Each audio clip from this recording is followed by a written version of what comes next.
করছি বা সবাই মিলে একত্রিত হয়ে উন্মুক্তভাবে আমরা যেভাবে কথা বলতে পারছি, এর আগে আমরা এইভাবে পারি নাই। যাই হোক, আল্লাহর অশেষ রহমতে এবারে আমরা যেভাবে কথা বলতে পারছি, এই জন্য আল্লাহর কাছে শুকরিয়া আদায় করি, আলহামদুলিল্লাহ।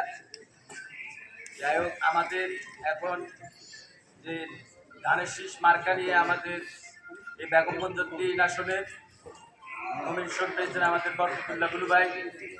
আমরা আজকের এই কেন্দ্র কমিটিতে যাকে আমাদের নেতৃবৃন্দ মিলে যাদেরকে দায়িত্ব দিবেন, আমরা সকলে মিলে ওই নেতৃবৃন্দের সাথে নেতৃবৃন্দ যাদেরকে এই দায়িত্ব দিবেন তাদের সাথে একত্রিত হয়ে আমরা আগামী যে ধানের শীষ মার্কা ভোট দিয়ে সকলে ঐক্যবদ্ধ হয়ে গুলু ভাইকে জয়যুক্ত করে তারেক রহমান হাতকে শক্তিশালী করবে ইনশাআল্লাহ।